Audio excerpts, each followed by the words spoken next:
Greetings to all, it's me Grudar and welcome back to another Magic the Gathering Aether Revolt pack opening.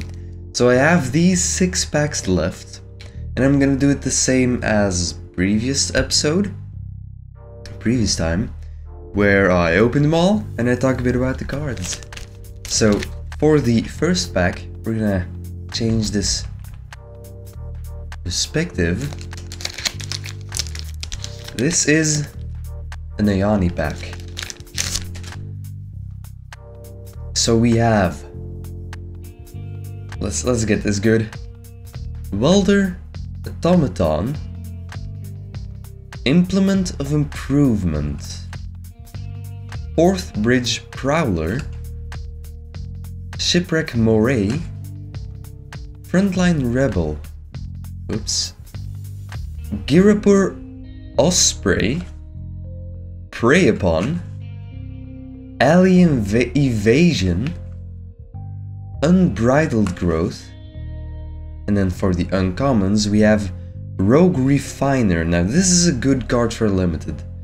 It's a solid 3/2 for 3 and it draws you a card and you get some energy, which has some upside if you play other energy cards. Then Trophy Mage. When entering the battlefield, you may search your library for an artifact card with converted mana cost 3, reveal it, put it into your hand, and shuffle your library. Really interesting card. It's obviously it would be broken if it said with converted mana cost 3 or less, because then you could just get anything you want basically, and that would be a bit unbalanced, I think. Airdrop Aeronauts, again really great card for limited. A 4/3 flying for 5, and when it is a battlefield, if you have Revolt, you gain 5 life. So it's a flying creature. You play this in limited. It can actually win games all by itself. And the rare is Hope of Ghirapur. It's a legendary creature thopter for 1 mana. It's a 1/1 flying and you can sacrifice it so that until your next turn, target player who is dealt damage by Hope of Ghirapur this turn can't cast non-creature spells. Interesting, and I would see this have a place in standard, but I don't know. It just seems like a card that doesn't really fit anywhere, but also would kind of fit in places. I don't know. We'll see. Maybe we have seen already, but so the token and again a foil land. Previous time it was a foil plains, I think. This time it's a foil forest. Let's get a good look at that shine. Beautiful, beautiful, beautiful lands, I think. Tezzeret joins us. Alright. Tezzeret joins us. And he's gonna have some good cards, hopefully. Watchful Automaton. Again, I'm gonna pronounce it like that every time. I'm gonna change hands for a moment.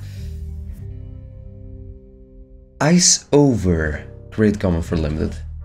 Precise Strike,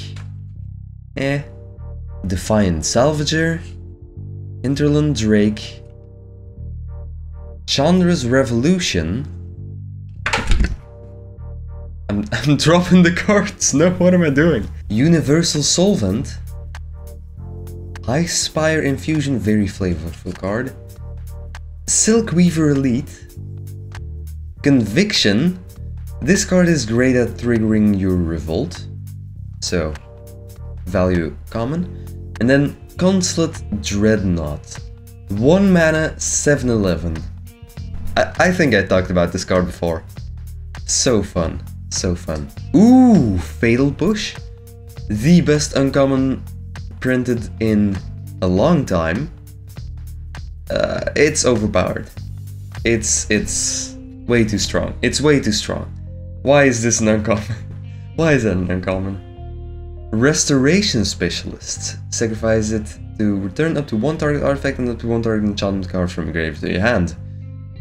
Great card, especially for limited where your artifacts and enchantments are probably gonna die and you want to get them back. Also triggers revolt, so fun. Ooh, Greenbelt Rampager, the elephant. 1 mana 3/4 creature elephant. When enters battlefield you pay 2 energy. If you can't, return Greenbelt Rampager to its owner's hand and you get 1 energy. So if you play this on turn 1 with 1 forest, you get an energy.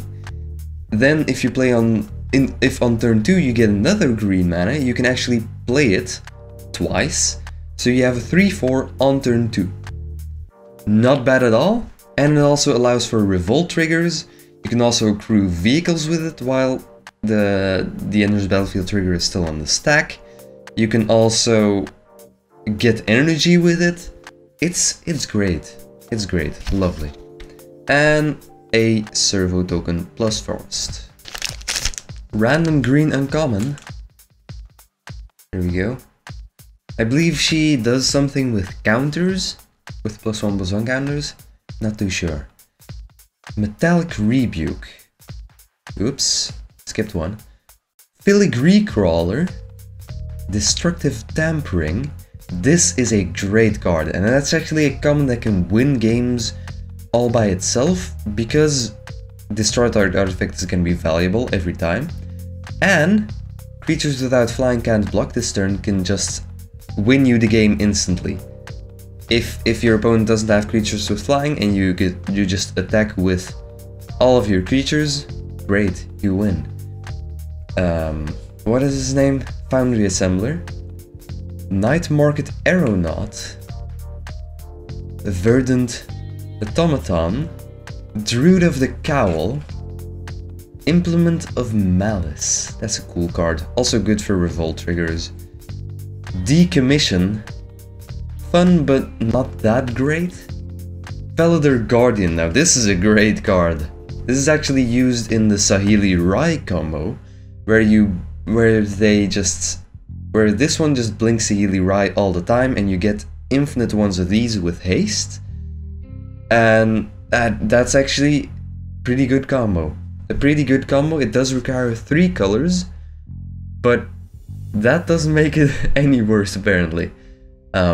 Also really useful because you can use this on creatures with revolt, or anything with revolt, and then it will trigger its own revolt, because a permanent left the battlefield this turn.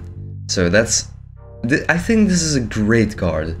Well designed. Maybe it shouldn't have been made with Saheeli Rai still in standard, but I don't know. I find it a good designed card.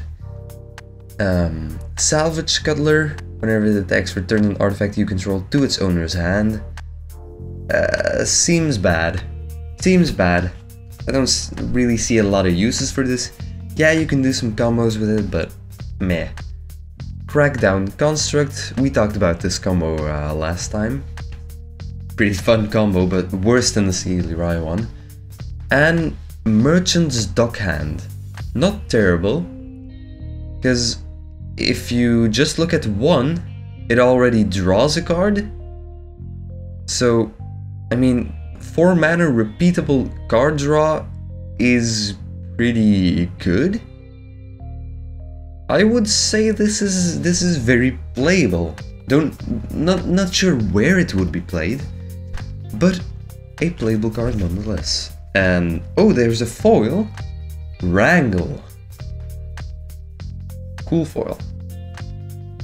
Hey, look at this glasses change. Oh, that's cool.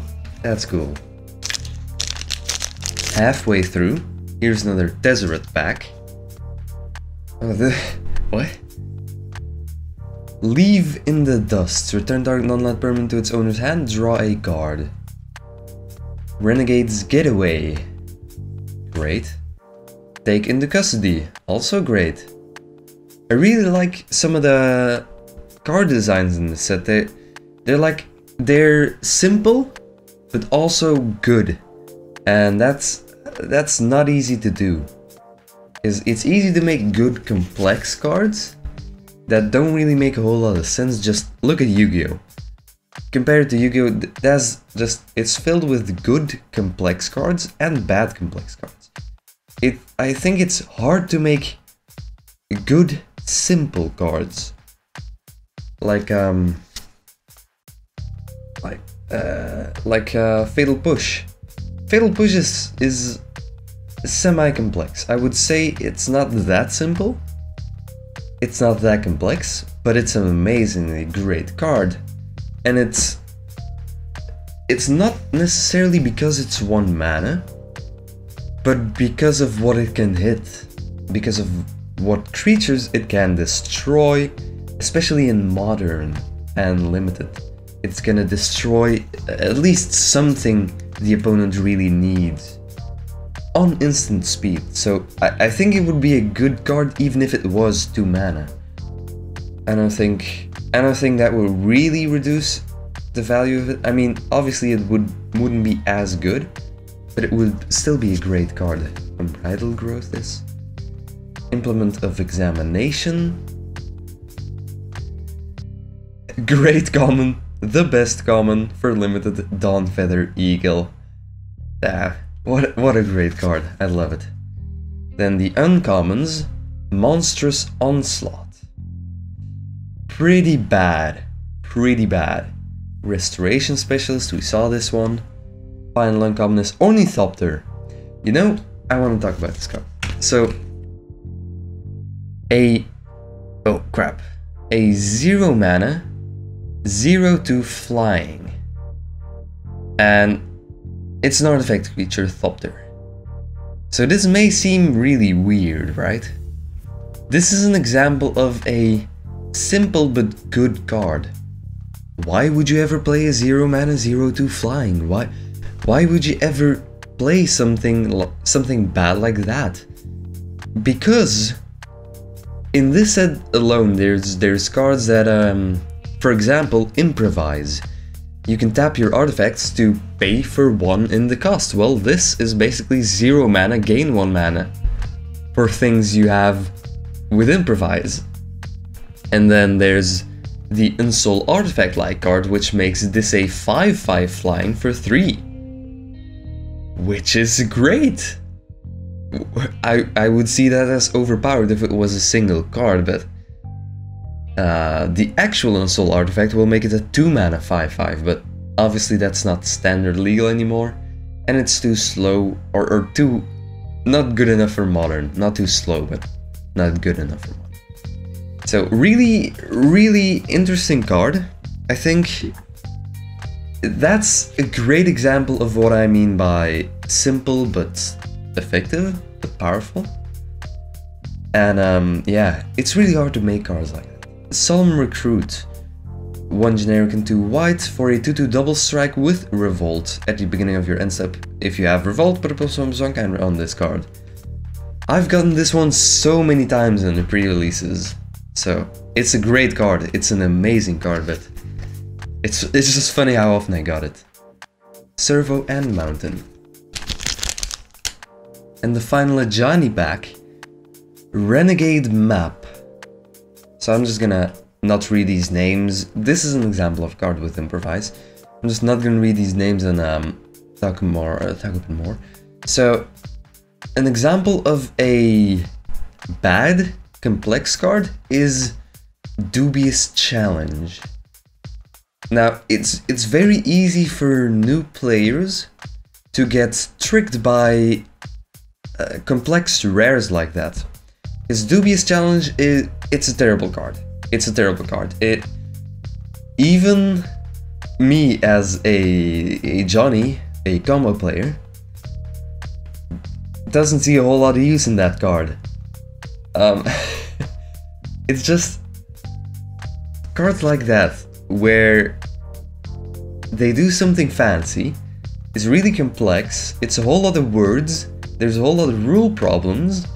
I mean, not problems, but weird rules, unintuitive rules, and they just suck.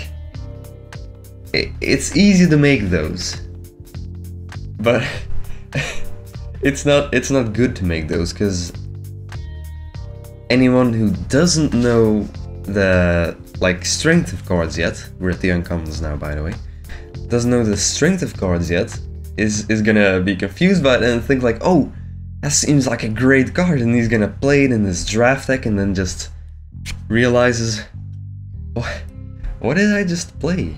Rage Giant, by the way, a great card. I don't get it. Why would anyone make dubious challenge? I mean, I guess it's in the name.